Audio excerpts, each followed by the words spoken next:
సాధన కార్యక్రమం చూస్తున్న వీక్షకులు మీ అందరికీ కూడా సాదర సుస్వాగతం.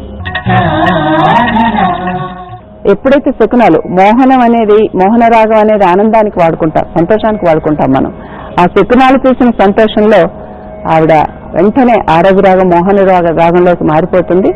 ఆ వెనక్కి వచ్చేసి ఆ తర్వాత పాట మొదలవుతుంది. చూద్దాం మరి.